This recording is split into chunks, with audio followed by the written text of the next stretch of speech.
I'm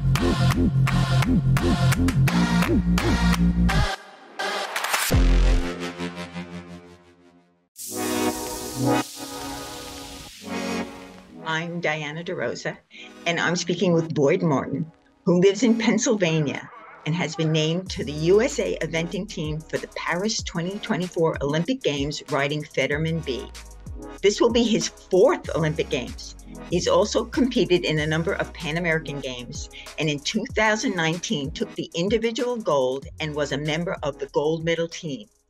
And the list continues. Trust me, this man has represented the United States well in many of the most prestigious events.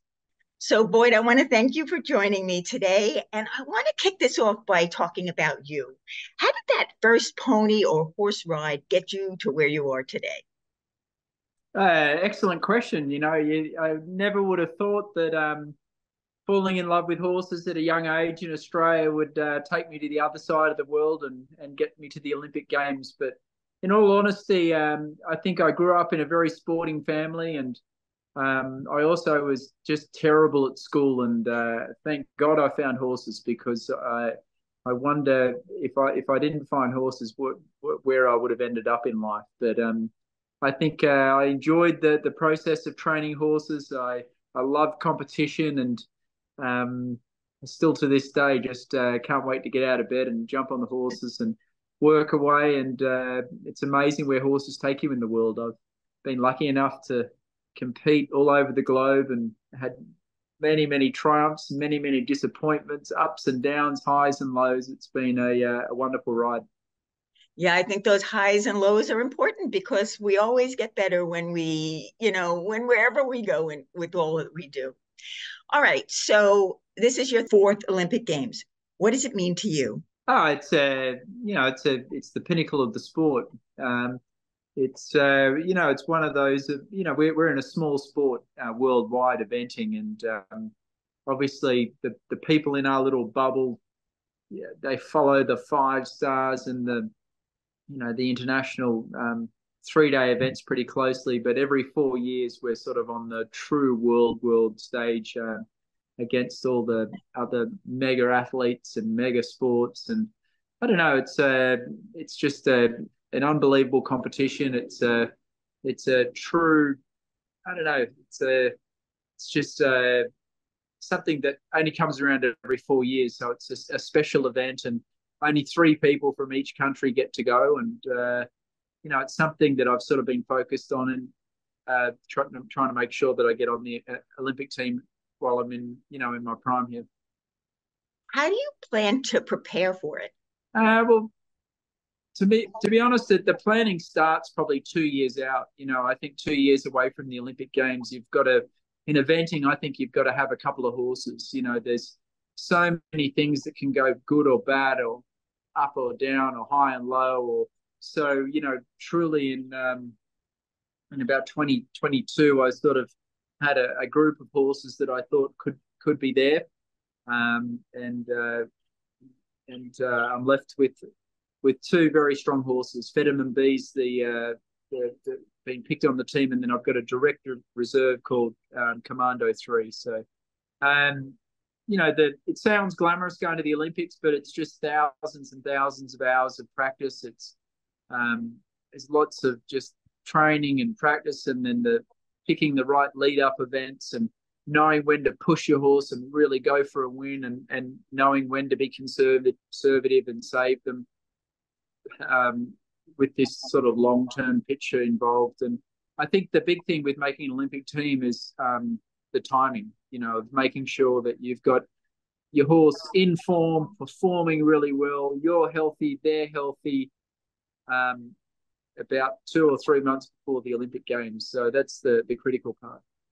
That's actually great information to share with our viewers. I mean, it is important to know where you are and where your horse is.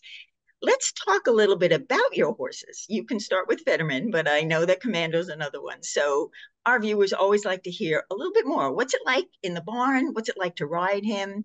A little bit more. Well, he's a quirky horse. He's very hard to get on. He's very hard to catch. But other than that, he's just an angel. He's a very quiet, laid-back horse. He's a gentleman to ride, and most top-level event horses are lunatics, and this guy's he's just a pleasure. But he is quirky. It's a sad story how he came to me. He was a student or a good friend of mine, Annie Goodwin, had the horse, and tragically she was killed on him in a cross-country schooling accident. So while we were in Tokyo 3 years ago, we got the shocking news that she'd had a fall, and and the parents thankfully sent Bruno to me, and at the beginning we didn't really get along that well. He'd only been a sort of a one horse for Annie, and he wasn't too sure of me, and our first couple of events were a disaster, and then after about 6 months we really started to click and gel, and at that time I sort of brought in a large syndicate, a big group to own the horse, and who would have known, but a couple of years later we're going to the Olympic Games. All right, let's talk a little bit about Commando. I mean, Connor's probably one of the most amazingly talented horses I've ever sat on.